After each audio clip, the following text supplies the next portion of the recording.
Hi, everyone. Good evening. Happy Sunday. Welcome to Conversations with Mai. And today I have the incredible, remarkable boss lady, one of my dear friends who I'm so proud of, Angel Livas, on the show.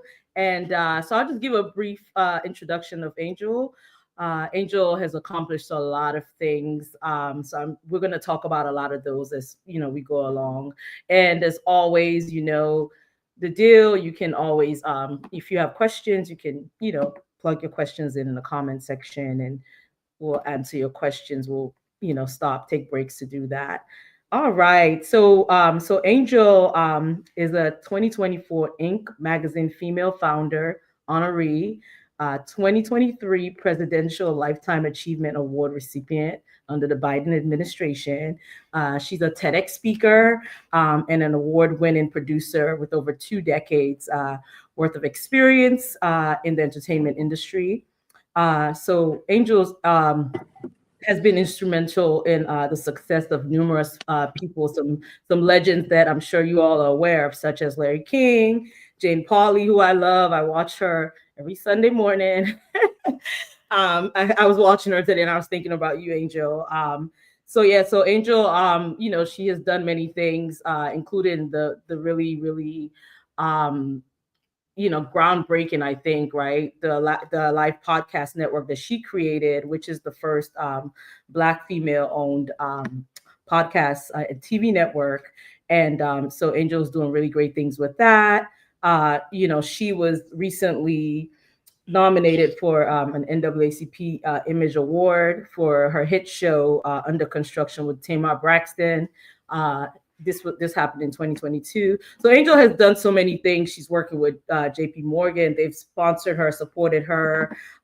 She's had a business, the woman behind the business who with a business that I was part of, I supported, and that was excellent. But Angel's going to talk about all these wonderful things.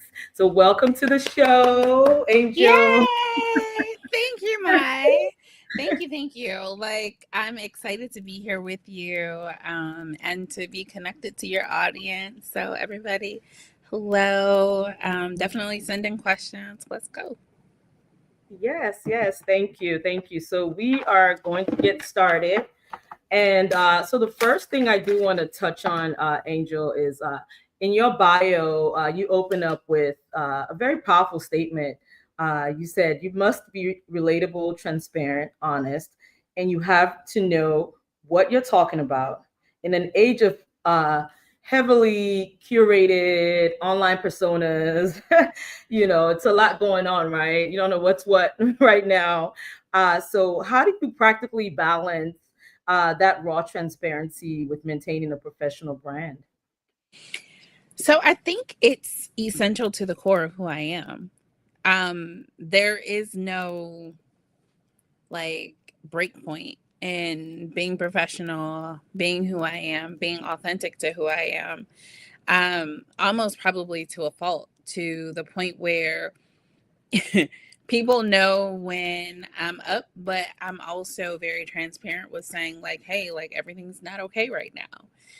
And I'm okay with that. And I think that is one of the things that people relate to, is my authenticity. And I think that when you own your space and you know who you are and you're able to walk in that, then you're able to connect with even broader audiences.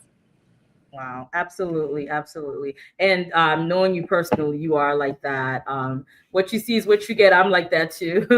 You really, for someone that is like, you've been in the media industry for a while, the entertainment industry, it is rare to find people like you who are authentic, right? So I want to talk a little bit about storytelling. So again, it's noted in your bio that you have your direct nature draws the audiences, right? And you're keen on storytelling, and you capture their attention and provoke action. Can you unpack that for us? Unpack that difference for us, actually. How do you craft a story that moves beyond just being interesting, but it actually provokes someone to take action, to do something? For me, it's vulnerability. When you are willing to be vulnerable to the state where you are putting yourself on an equal playing field with your audience, and in that vulnerability, you're telling them like, hey, like, I just went through X, but this is how I'm pivoting it. And I mean, I can give a prime example. Please. Like right now, what is going on in the world? We have our Alive podcast summit that is supposed to happen on Tuesday, like November 5th, in Long Beach. And the state of the world being what it is, it's like, well, I would be, I think, very selfish to move forward and have something at a time such as this where people are not being paid, people are furloughed, people are uncertain of when they're going to get paid, people are uncertain of just what they are going to do career wise. And then a lot of people have lost their job. And so when I sit back and I think about, like, okay, yes, I have an event that I want to happen, but what's more important? Humanity and being human and thinking about the human element and what other people are going through, and how can you build this up to create an experience that is more inclusive than exclusive. That to me is the power of being vulnerable enough to take yourself out of a situation and really move into a space where you can unite fronts and really be vulnerable. And hey, yep, I lost some money in this. Yep, I had to cancel all of my transportation. And yes, I am trying to figure out the pivot to be able to stream it on the network, on our television platforms. But what is most important in this moment? And it's the people. And I think when you are able to be vulnerable, show how you pivot, and then show the end result of the pivot, then that is what the connective tissue that is often missing from creating action from stories. A lot of times we hear these stories and we're like, oh, it's 50 years later, like, oh, this is what I did and this is how I ended up here. And it's like, you're just hearing all of the glory and you see who they are and what they've built. But what about the journey? I like to take people on the journey where, I've done a lot of amazing things, but I've also been through some very difficult times in my life. And to be able to openly share that, where people know when it comes to Angel, when it comes to Angel events, when it comes to anything that she's built, this isn't just what you see is what you get in regards to the glitz and the glam. You also hear the stories of divorce and, losing kids and all of those different things. So it's the vulnerability and the willingness to not be perfect through the storyline. Absolutely, absolutely. And I do love that about you. You are one of those people that I've watched like pivot when it's necessary. And it seems seamless to me, right? On the outside. It's always like that, but folks don't know like the headache and the craziness. But I definitely agree with you. I had to cancel an event I've been working on for about 8 weeks, I believe. And it is difficult, but I thought it would be insensitive to continue with the event. I mean, this was a celebration of my culture and my food. And I said it was, obviously I've put a lot of work in it, but someone like you were planning your event for a whole year.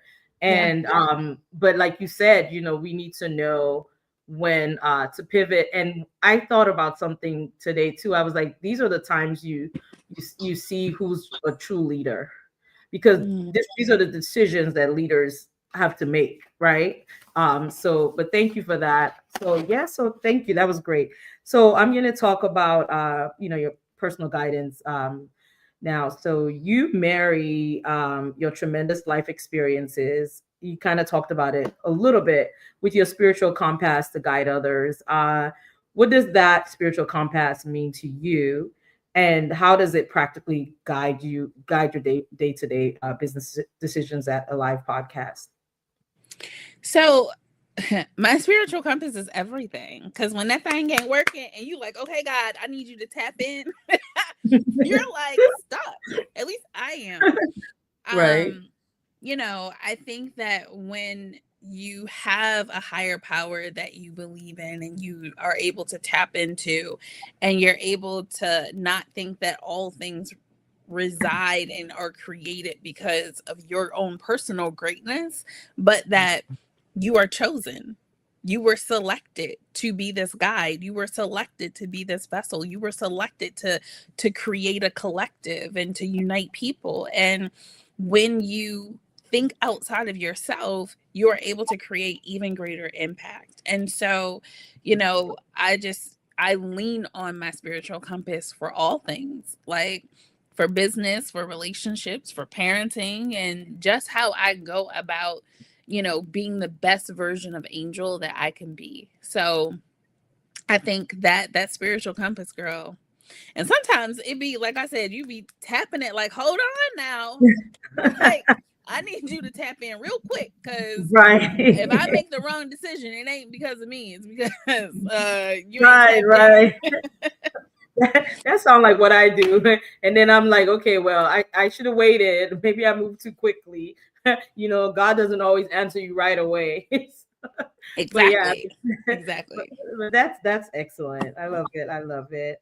So I do want to like pivot to like the media and the tech, the tech industry, because you were a producer for many years, and you're still in the entertainment industry, but you're also in the tech industry. So I do want to talk about that quite a bit. But first, I just want to talk about some lessons learned from working with some of these legends. Right, you've had a 2 decade career creating shows for media icons like Larry King, I mentioned earlier, Jane Pauley.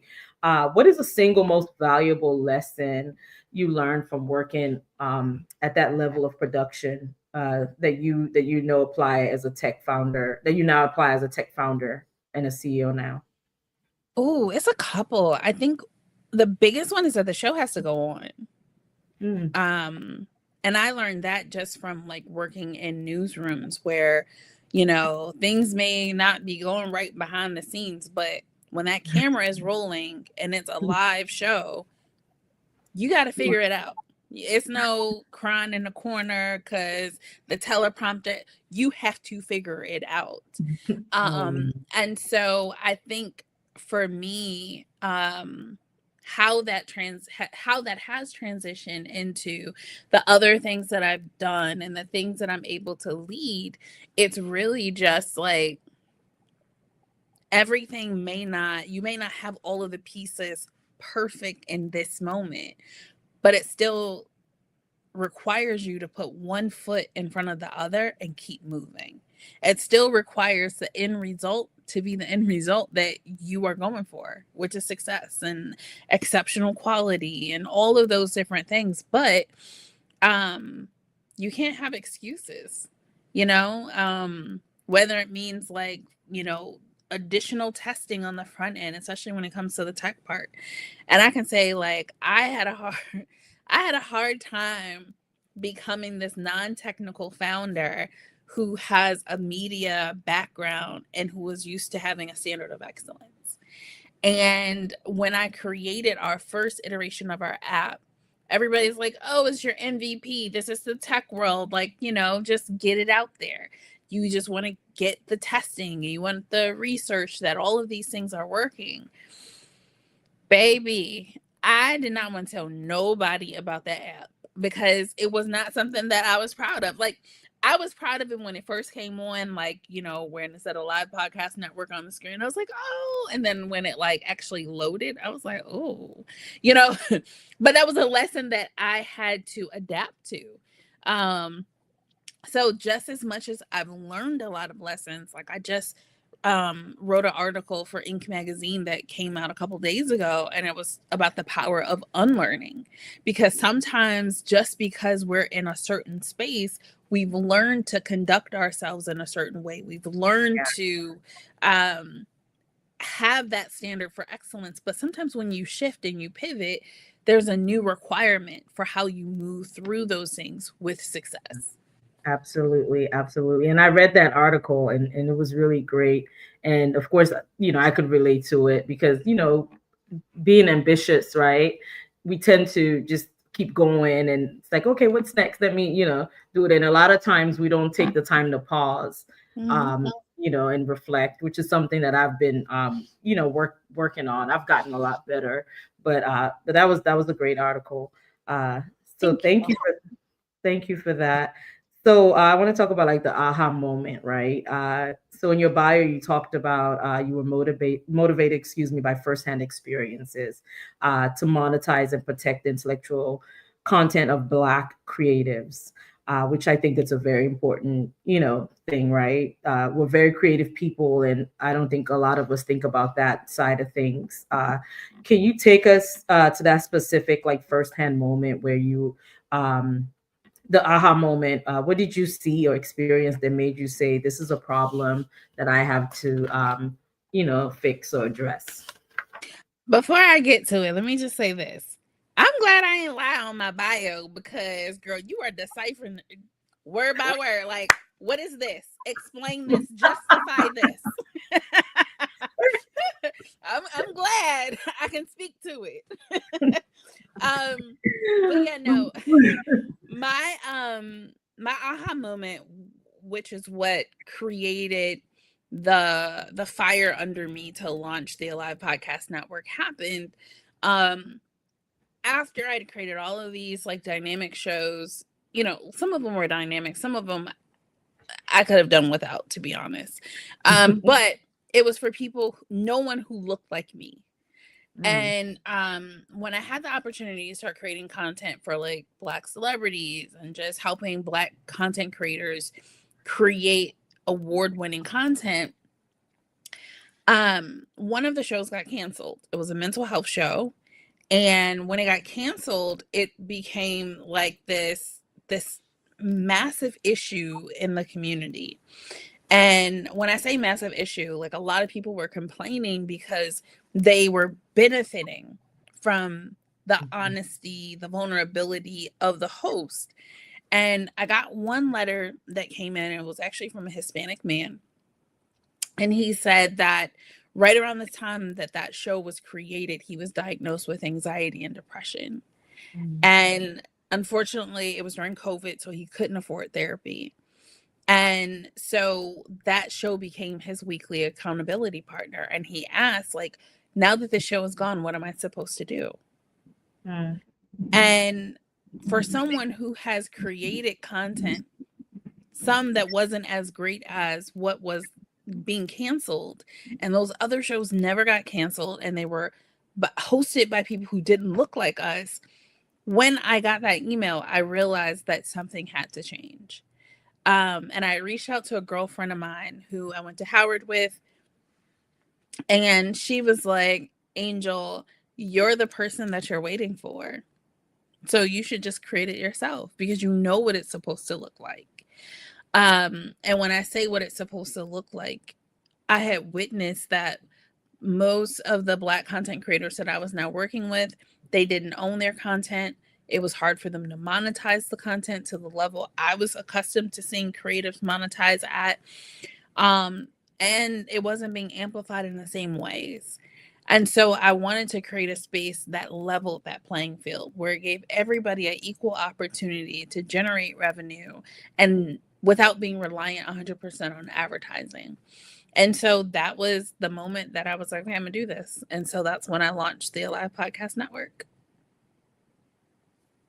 Wow, that's that that's great. So there were like several aha moments, several things that Led kind to of it. was like, okay, right, that led to it, based on your experience. Wow, this is great. Hi, let me just say hi to some folks on the in the chat. Hi, Sa. He's all the way in Sierra Leone. It's really late there. Thanks for staying Hi, up. Sa. Hi, John. Stop by to show love. Or thank you, John. We love you too. So, oh my God, Angel, this is great. You're so funny. You said I really looked at the bio. This is people playing. Like I was at my cousin's daughter's christening today, and And I was like, I kept telling me, I was like, I got a show. And at one point I said, you would think I'm Oprah the way I'm talking out here. I said, y'all keep laughing at me like this is serious. But no, this is great. This is great. So let's talk about the proprietary tech piece, right? So Alive is noted as the first Black woman-owned podcast network, right, with proprietary technology. So why was it essential to build your own technology from the ground up? What does your tech do for creatives that other platforms don't do? Um, I think that's a great question. I think that it's a couple different things. So one,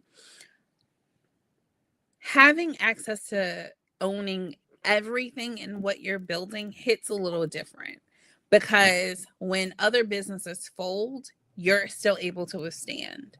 When other businesses want to turn certain things off or, you know, stick to doing things a particular way, you don't have to if you own and you have built all of the different intricate parts of your product. And so with us, one of those things was the data. We didn't want to just ingest our data into everybody else's platforms where they were the beneficiaries of that rich Black content, right? Part two was in creating our platform, I was really keen on stimulating the Black creative economy. And the only way I could really truly do that was by kind of disrupting the tradition of how podcasters were generating revenue, which was by ad sales, right? So, what we did was in our technology, we made it possible. So, when you log in and you're like, oh, I'm joining because of conversations with Mai, when you pick her picture, you put in your information and you say, okay, yes, I want to financially support and download and have access to all of this rich Black content.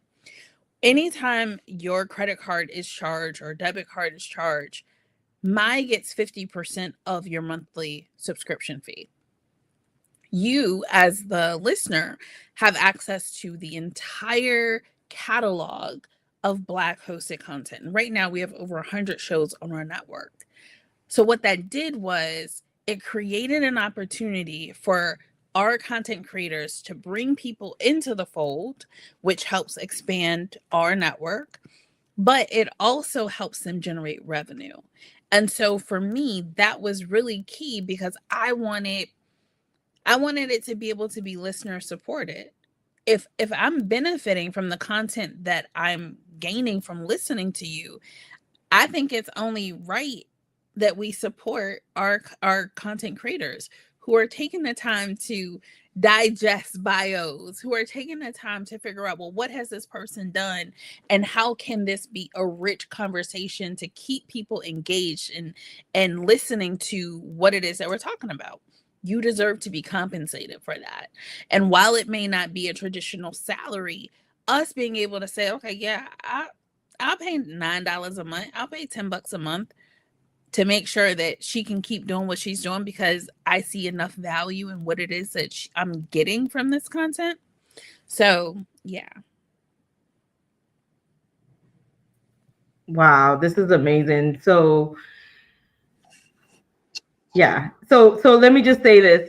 You know, I am on my way to a live podcast, you know, hopefully next year. You know, Angel, you know, had a nice conversation with me over dinner. Was it over a year ago? And I said, I'm not ready. I'm not ready. But I said, let me practice on my own first. And I have another friend who has a BSK studios, and she had said the same thing. So I was like, let me practice. But you did make a really great point. And I knew this wasn't easy, you know, but I didn't know how hard it was because this is not my, you know, Your this is your world. industry. Yeah, this is not my world. Like I was talking to you the other night and the funniest thing ever. And you asked me a question and I started explaining to you and you're like, girl, did you forget who you're talking to? This is my world. Like I know it was the funniest thing, but it is a lot of work. It is. You have to do your research, right? You know, you have to understand who you're interviewing. I've known you for a Even while. if We've it's been a friend, right? That's it. and that's it, right? Like I've known you, but there are a lot of things I didn't know, Yeah, right? Like that I learned about you. I'm like, wow. So this was great. So I'm gonna go to the comments really quickly and we're gonna continue. So let me Gordon. scroll. Yes, Gordon. Hi, Gordon from New York. An interesting discussion. Mai's proven to be a good interviewer, and Angel is giving everyone the benefit of her learning experience. Absolutely. This is why we're doing this show. Hi, my dad. My dad said I am now watching. Thank you. Hi. Thank you. So, okay, so the migration, let's talk about that, right? You've made a significant leap, obviously, from being a media producer. Like you said, you worked on all types of shows and all, Larry King, all of those folks, and to a tech innovator, because, what you did was innovative. You were the first, you have the first Black woman owned podcast network. And so, what has been the most surprising or challenging part of migrating from the entertainment world to the forefront of technology? So I think it's being at the forefront, but being a non-technical founder. And all of the lessons that come with that. Like like we're overachievers. Like we're used to like knowing it all. And before I put my name on it, like I know it's excellent. Okay. I Right. know it has the standard of like Angel last stamp of approval. And when you step into a world that is not your world, oh, you have a rude awakening rather quickly. And for me, what that looked like was when I was trying to find the right tech group to build out my technology, I quickly learned that everybody, if they are a computer scientist, they build apps, everybody is going to tell you, oh, yeah, I can do this. Oh, yeah, like I can knock that out of my sleep. Yep, yep, yep, right? But what I learned after going through 3 technology companies is everybody can't do it, but they will figure it out on your dime. And they're going to Yeah. charge you along the way to figure it out. And so that's the one key thing that Yeah. I wish somebody would have told me, because Yeah. I wasted so much money trusting people because I know how I operate. If I don't know how to do Right. something, I'm be like, oh, I can point you in the right direction, but that's Right. not my ministry. Yeah. They don't work like that. They trying to get their coins. Yeah. And for me, and it's like weird that I'm saying that now. I've always been in the tech world without realizing I was in the tech world. Mm-hmm. I think when I was at a cybersecurity conference, that's when I realized, okay, I am in the tech world kind of, because I was a consultant, I was thrown in there. So I worked a lot with engineers. I still do. I work a lot with engineers and developers. And I kind of I understand the software development life cycle, all that stuff. And I noticed a lot of the stuff you were saying. And that's why like my websites, I'm playing with AI, I'm doing all these things because I'm like, it's really not with technologies figuring it out. And that's what people with the whole AI thing, they keep saying, like, what is AI, right? Like there's so much mystery to it because everybody really is figuring it out and they're building things, they're playing with it. But yeah, that's something. So a lot of people do get lose time and resources. So you were able to find a third developer. Yes. Yeah. So you mentioned this earlier. So about 5 months after a live launch, we were accepted into the Techstars portfolio group, or a Techstars accelerator, and we were in the inaugural class of when JP Morgan was tied to Techstars. And so we had the opportunity to be in a place where other people were building technologies and to see their tech. And then so one of the young ladies in the class, like, she was like, yo, I think they may be a good fit for you. And I reached out and I asked all the questions. I mean, I had 1,000,001 questions. But that's why they say like nothing is ever a failure, because I would have never known what not to do or what to ask if I had not gone through those fires. So yeah. No, but absolutely. I think that's a great point you made. And a lot of folks don't get that. Like, that's part of success, because that's how you figure out sometimes when you fail, that's when you see things where you're like, oh, I never thought about that. Yeah, it didn't work out, but if I tweak it a little bit, Yeah. so it is part of the process. And my mom always says, nothing good comes easy, and it always works out at the end. You're like, you know what, okay, I needed Yeah. to learn and go through that. So that's great. Do we have anything in the comments? Okay, not right now. So yeah, so that's great. So let's talk about building and scaling the success, right? So Techstars in 5 months. You just mentioned Techstars, and you became a Techstars portfolio company powered by J.P. Morgan in just 5 months, right? So this was obviously incredibly fast. What was the core of your pitch that convinced them to invest in your vision so quickly? So one thing that I learned from all of the accelerators I have now been through, most investors, they're not necessarily investing in your product, they're investing in the person, they're investing in the founder. And I believe what I brought to the equation was a lot of experience, like, because it's not like I just was some newbie, like, oh, I want to create this network. Like, I'd been in the entertainment media game for a while, before I decided to move to this other side of it. So, yeah, I think it was really having a clear understanding of the market, having a clear understanding, and not just understanding of the market, but I'd worked with so many profound individuals. And the year that Alive launched, that's the year that Tamar Braxton's podcast was up for NAACP Image Award, which I created. And Right. so when you have all of these different things that's like stacked up, like, oh, this ain't a newbie. Oh, they're, on the red carpet at the NAACP Image Awards. Yeah. Oh, they have unofficial nomination. Oh, then it's like there's traction, right? And so when you're able to build that traction, sometimes you have to know how to build it for yourself, because you may not always have all of those other people behind you to do that. And Yeah. so also encouraging people to step out there and build your own traction. And Right. that requires you to talk about yourself.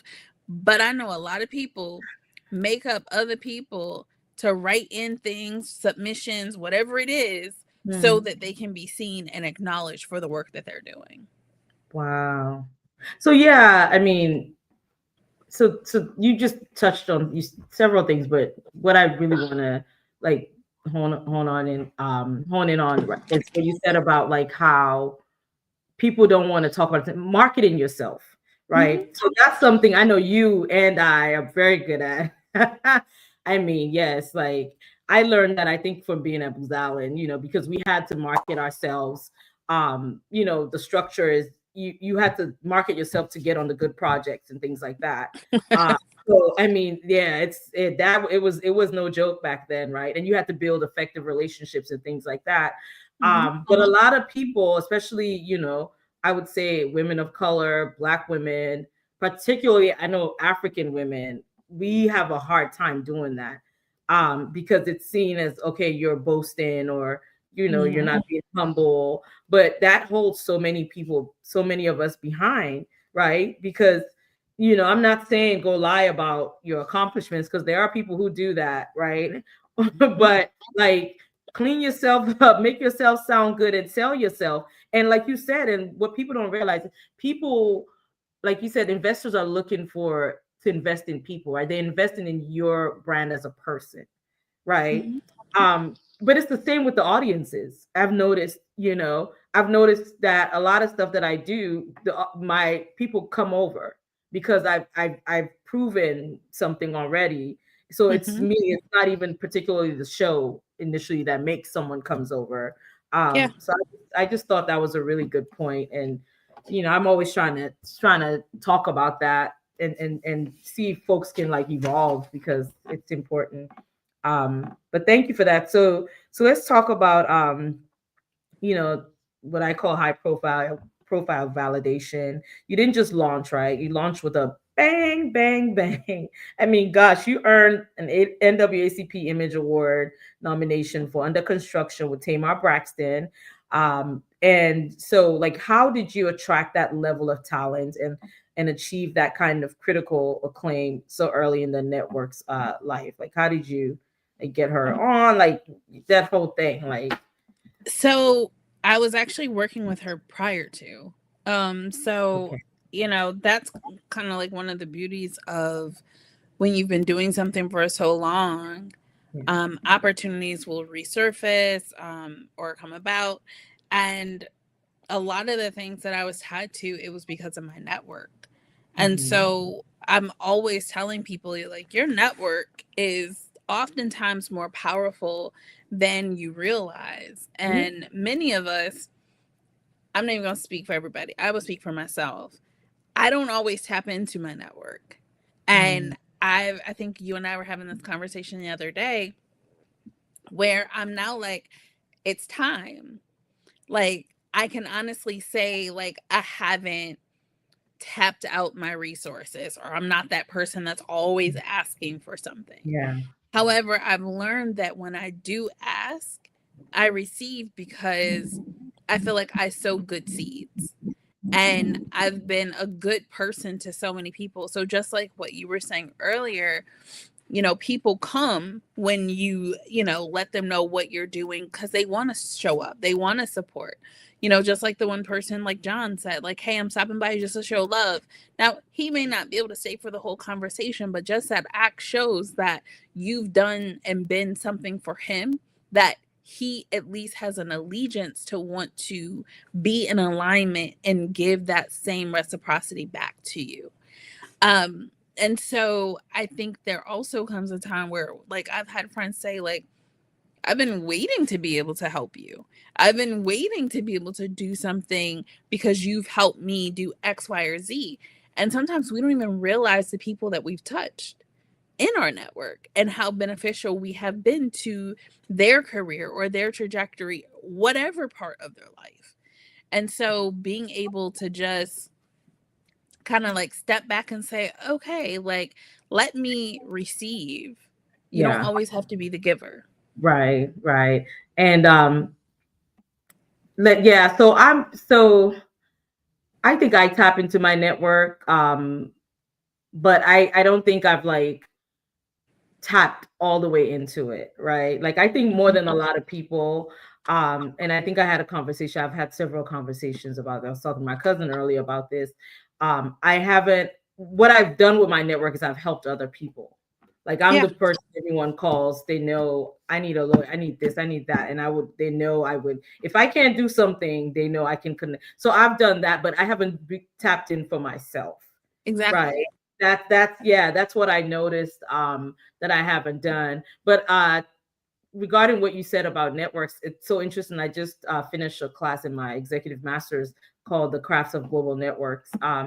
And they talked about that. And so I learned all of the theories and the science behind networks, right? And what you were talking about is called weak networks. Mm, Not weak networks, I think weak nodes, right? So you have strong ones. That strong ones are your family, your immediate family, people around you. And it talked about how the weak nodes are the ones that usually help you. They're like acquaintances or friend of a friend and things like that, usually in business, professional, development. It's usually those that unexpectedly like help you get to the next level and things like that. But no, that's excellent. Those are all topics I definitely want to like talk about more, do deeper dives into, because I don't think people understand the power. And we talked about that in the class. Like, I mean, how powerful it is, just building these networks, web networks, but that's a whole nother. But yeah, but that I just thought that was excellent. Okay, so the founder's playbook. You're a 2024 Inc. magazine female founder honoree. thank Okay, you. girl, check. A Goldman Sachs million Black women participant and a Black ambition semifinalist. For other Black female founders listening, what advice can you share about successfully navigating those applications and gaining access to those elite rooms? Because, like, I was reading that stuff on your bio. I'm like, wow, like how do you even like get, I don't even understand like those worlds. Like how do you even get into those like spaces, right? Like Yeah. So I think it's twofold. The one thing that I'm learning still is that it's very much who you know. But not just who you know, but who knows you. Because you can be cognizant of individuals and they have no idea who you are. But when you have built up like a relationship with individuals, and they are looking for a certain caliber of person or a certain caliber of a business to support, they will think of you. And so I think that, yes, the application process is, in my opinion, authentic. So while you can use AI to help do different things to phrase, like most people can tell, unless you're actually writing it and you're letting AI help tweak the language or edit the language, so it's a little cleaner, a little crisper, whatever it is. But I encourage people, like, just know the right people to be connected to. Sometimes we know a lot of people, but they're not the right people who can get us in rooms that we need to be in. And so earlier this year, that was kind of like one of my things, like where I intentionally was like, I have to go dark. I'm helping so many other people.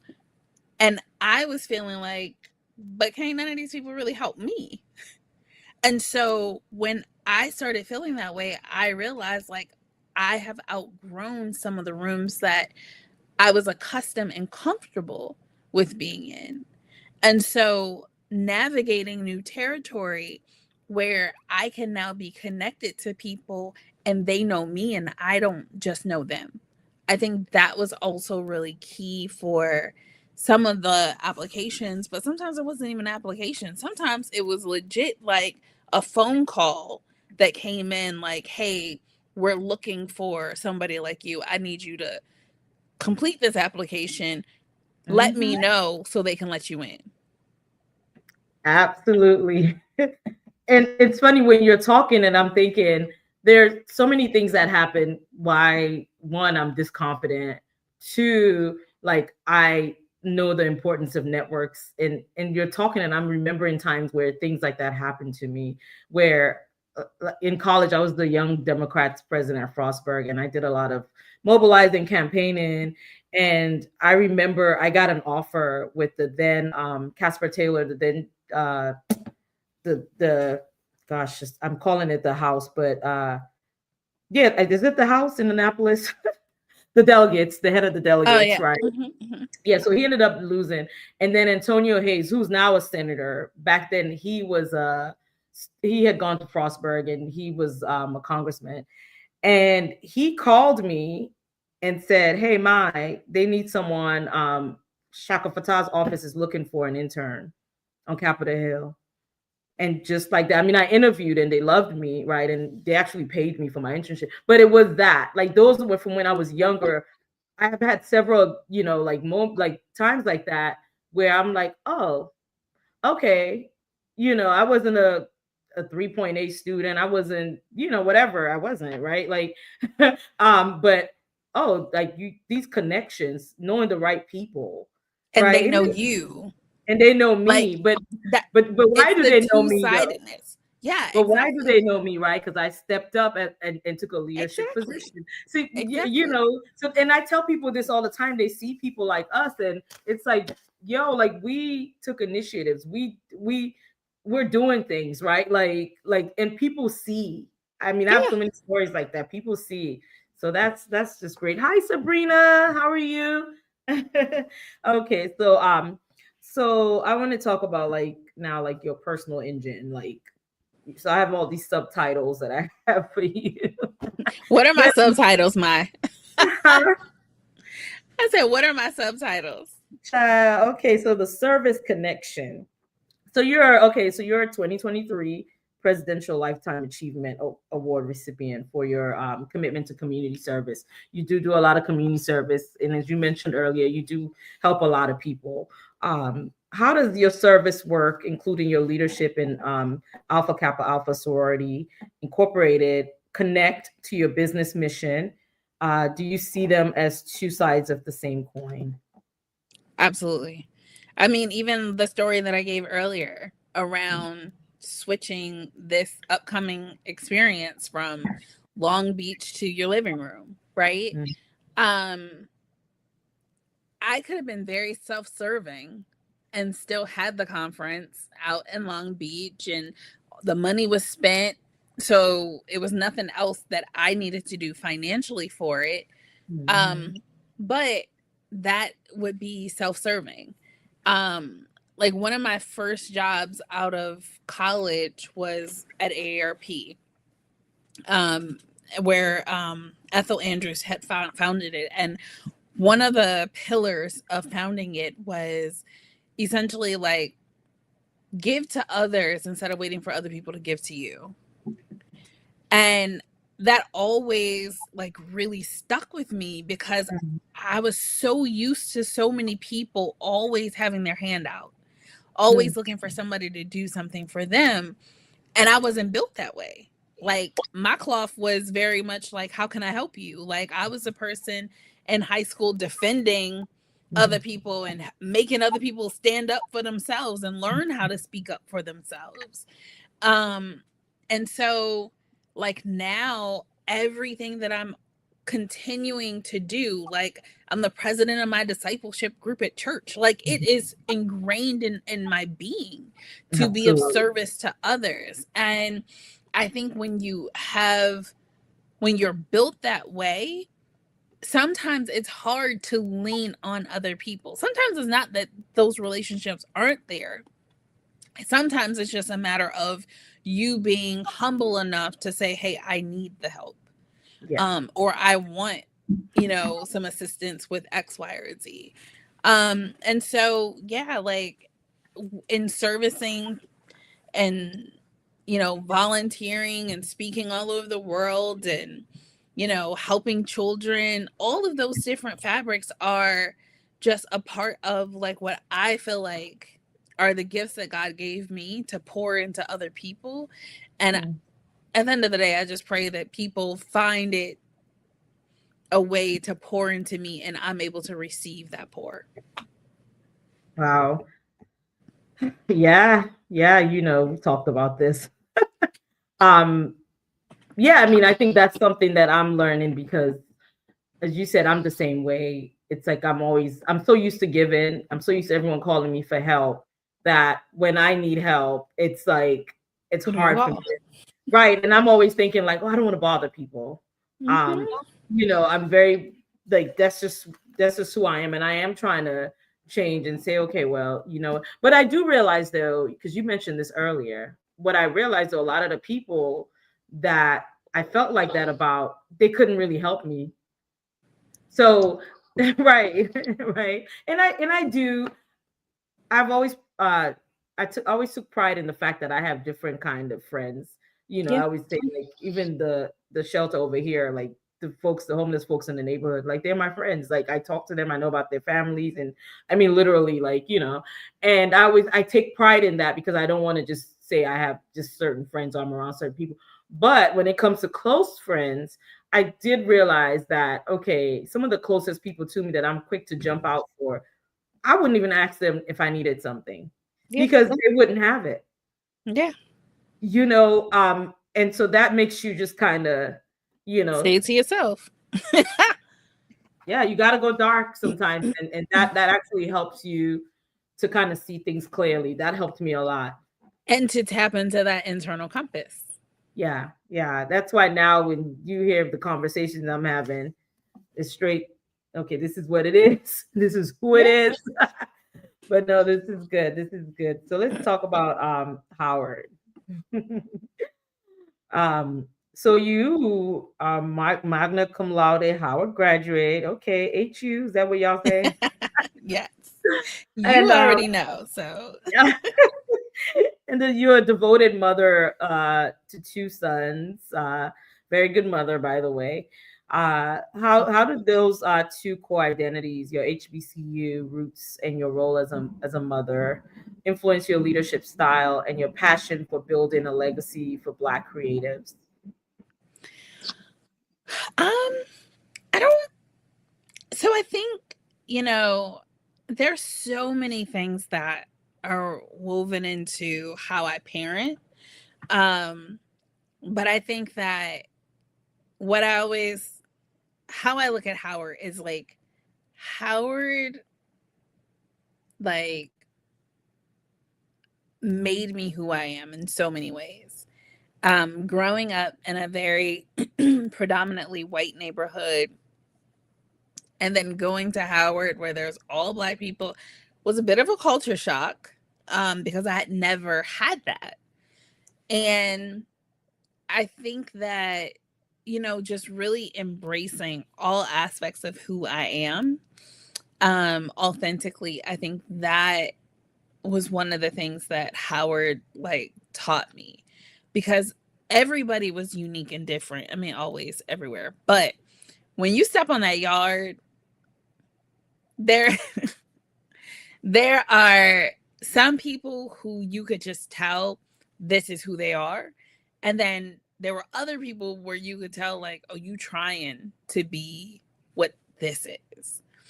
And so it just further encouraged me to like, girl, I'm not that. So this is my lane, and to always stay in that lane.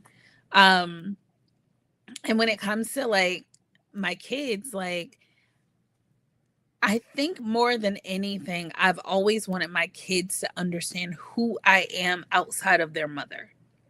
And sometimes we lose that as parents, especially as overachieving moms, because we want everything to be perfect on all fronts with our family, with our kids, with relationships. And I had a failed marriage. Like, so that in combination with everything else was just kind of like, I want everything to be right, but I can't lose this part of me that was my dream. And I think sometimes when women become mothers, they forget their dreams that they had as a little kid, if it wasn't to just be a mother. Mm. And so I put in a lot of work to make sure that my kids understood who their mother was and is, and how they can also be a part of that journey, that side of me. Because I wasn't willing to give that up. I'm not willing to give that up, right? Which is why my kids had a TV show, that was on regionally. They have a podcast that's on the network. The last conversation we had is like their new position that they're about to have in the company. So yeah, I mean, I think it's all a part of making sure that I can be truly authentic to who I am and weaving my children into my world just as much as I am their mother. Oh, that's great. Yeah, I was gonna say you forgot about the books too. Oh yeah. You're working those kids. They're little executives. And I love it. I love it. But no, that's really great. So your bio, you say like you provoke action, right? Like, so for the Black creatives listening right now who feel their content isn't being properly monetized, protected, what is the one action you want them to take? What can they do? Join the Alive Podcast Network. It's but you really could. But I think it's just taking ownership of it, right? Like, take your time, like, research other companies that can help you. Patreon, that's another platform that you can sign up for, load your content to, and people can pay just specifically for that, your show, right? And people are like, oh, they're a competitor of yours, why are you talking about them? Like, you can research it on your own, like, and find it. Like, I'd rather be like, hey, this is what's out there, and at least I'm honest. Right. um and then, like, there's other platforms where if the monetization isn't the biggest key element, and maybe it's just greater visibility, there's something for everyone out there, just depending on what it is that's important to you. Make sure whatever you do, you have a contract, that you maintain ownership of it. You're not licensing your content off, unless that's what you want to do. So yeah. Okay. So how can someone like get like say I'm interested in getting on a live? Like what is the process? Like what steps do they need to take? Yeah, so in our app, you're able to like click something that says, "Hey, I'm interested," or on our website, you're able to click something. Or you can send an email, or on the contact us page of the website, you can send a note there. But typically the process is you have a call with me. I've Mhm. talked to hundreds of people. But it's really, I'm a relationship person, right? And so I want to be able to say, I've had a conversation with every host that's on my network. That's Mm. important to me, because I want to know your values. I want to know, why do you have the show? Like, why are you doing it? Some people it's, oh, I just, it's something to do. Some people it's, I have a story to tell. Some people it's, I have great networks and their stories are worth people having access to. And Mhm. that's what I like to hear. Like, I like to hear the richness of your why. Yeah. And then once that's done, if it's something you're interested in moving forward with, you get a contract, that outlines like that you maintain full ownership, that this is, your the expectations, like we want you to promote it just as much as we're promoting it, and all of that. And then once that's ratified, then you're connected with a content manager.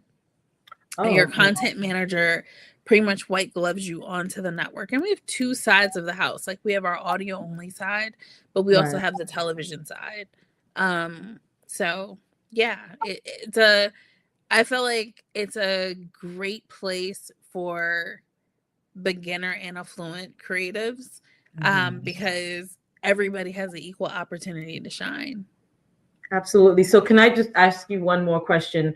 So when you connect, so when you connect the host with the content creator, Content so what manager. I'm sorry, content manager. So what is that like? Do they then partner to work together, or how does that work? What does that mean, content manager? So your content manager is the person that is kind of like your liaison to the network. So if you have questions, this is your person that you would ask. Okay. If you have an episode and you're like, hey, I would love to have a live, like, promote this. Like, so we promote three ways. So we promote through press releases, our weekly newsletter, as well as our social media. So you would just let the content manager know, like, hey, here's the clip, or here's what I'm looking to do. And they will push it out through one of like those three channels. Okay. Um, your content manager is also like, so we also have like exclusive platform that's just for our content creators, where they're able to collaborate, they're able to cross promote, and sometimes the content manager can just assist with those different things too. Okay. Excellent. So I have a question. Before the final question, because I didn't have a specific question about this here, but I think you really did really great work, and I know you're still doing work that's related to the woman behind the business. Mm. Uh, can you please just briefly talk about that? And because we did a lot of great things. You had conferences in the Bahamas. You had events here. You brought together a lot of very successful Black women, doing very, very amazing things. And, we're all like friends now, and that network is great. So if you can just talk about that just a little bit. Yeah, so when I created the woman behind the business, it was twofold. The first thing was I wanted to create a space because the majority of Black women in business they were growing at these exponential rates, but they were also dying at such, the business was dying at a very fast rate as well. And mainly because most of them were solopreneurs, meaning they were the only person working in the business.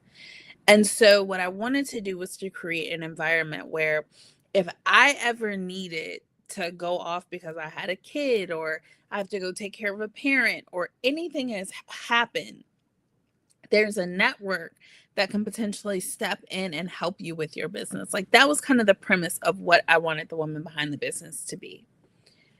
The second part of it was during the Obama administration, he had a report that came out that essentially said that most businesses were not doing international business, and the opportunity for international business was like exponential. Like, you could have been making so much more money, but because you were limited and most Black women were just working by themselves, it you weren't able to scale. And for me, again, me being very relational, I figured part of the reason why that was happening was because you didn't know anybody in other places. You didn't have the contacts in other um, countries to be able to do business there.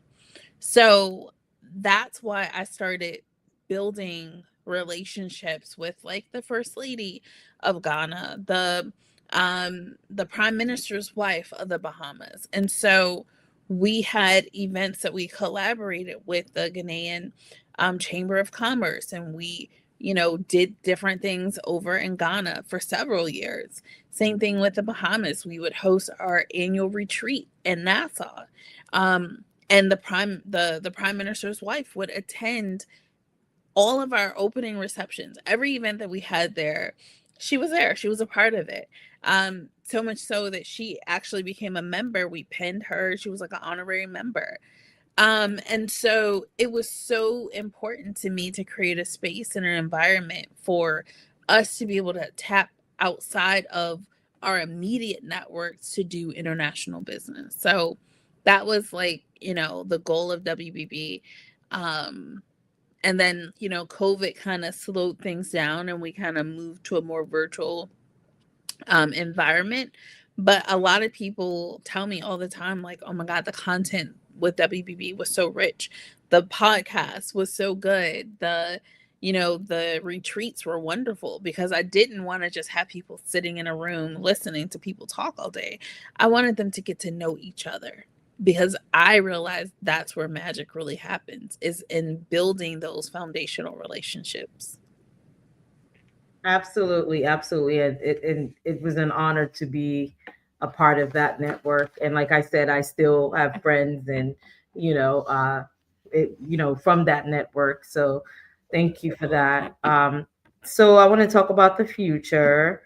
So you've already built a company that's dedicated to affecting meaningful change. As you look at the next 5 to 10 years, what is the next big change you are dedicated to making in the media and tech landscape? Oh, this is so funny because um, I was asked this question last night. Um, Wow. I really want to disrupt the way, um, yeah, the way that Black content creators are able to generate revenue from their content. I want to really disrupt what that looks like, how it's structured, and create a system where we're actually really generating real revenue. I know it's possible. I, I'm waiting on this spiritual compass to tap in and be like, okay, go this way, do this. Um, and I think that will really revolutionize how we look at media and entertainment from the creative landscape. Thank you. Thank you. So that was great. So do you have any parting words? It's been really great having you. And like someone said, you're sharing a lot of great information. So thank you for that. Hey, Annette. The richness of your why. I love that. Yes, yes. It's all about the why. So yeah, so do you have any, like, any additional advice for anyone that's looking to get into the, entertainment space, Yeah. I mean, for me, I would just say like we have our summit on Wednesday, November 5th. It's pretty much from 12 to 8 p.m. Eastern time. And if you are looking to like pivot, if you're looking to generate revenue from your content, if you are, curious about some new things you can do with editing, if you aren't a storyteller and you want some like real advice, like we have actual workshops. And the beauty is like now you'll be able to tap in on our channel. So we have a platform on Apple TV, Roku, and Fire, where you just download the Alive Podcast Network app, do it early. So on Wednesday, you're ready to go. And yeah, like you'll be able to listen. Like this flyer back here are all of the different speakers. We have Emmy Award winning engineers. We have one of the lady who is facilitating the storytelling 101. She used to write for People, Ebony Magazine. She's now a speech writer. I forgot the association, but like she's like legit, like she's a professor as well. So these aren't just people who are like, oh, I think I know what I'm doing. Like they legit know their respective industries. We're closing out the day with a live podcast recording with one of our true crime shows that does very well. So again, it'll be a great opportunity for you to get information and to learn some things that maybe you may not know. And it doesn't matter where you are in the world, you can tap in. You're muted, babe. I'm on mute. The train was going by. So I'll definitely like tune in. So can you give whatever information you can, and then I'll also update the live, but where a live Yeah. podcast, whatever No, information to you look just for. go to on your television. If you have a Roku, Apple, or Fire device, you under your apps, you put in a live podcast network. You just download it to your television and you'll be able to tap in live with us on Wednesday. If you do not have an Apple TV, a Fire TV, or Roku, you can also download it from your iOS or Android device. In the App Store, it's Alive Media, and you'll be able to watch it from your phone. Okay, so what's your social media handles? If someone, you're very interested, someone wants to follow you. Because I'm so interesting, my You really are. I think you are. um my personal social is the Angel Nicole. It's THEE, Angel Nicole NICOLE. And then if you want to follow the Alive Podcast Network, it's Alive Podcast app on all social media platforms. Well, thank you. Thank you again. I really appreciate this. I was very excited for you to come on because I knew you had a lot of really inspiring, things to share. So thank you. And I'm left inspired and ready to go. Awesome. Ready to Well, go. thank you for having me, Mai. I look forward to seeing y'all on Wednesday. Yes. And yeah, this was really fun. Okay. Good night, everyone. Thanks for joining us. Take care. Bye. Bye.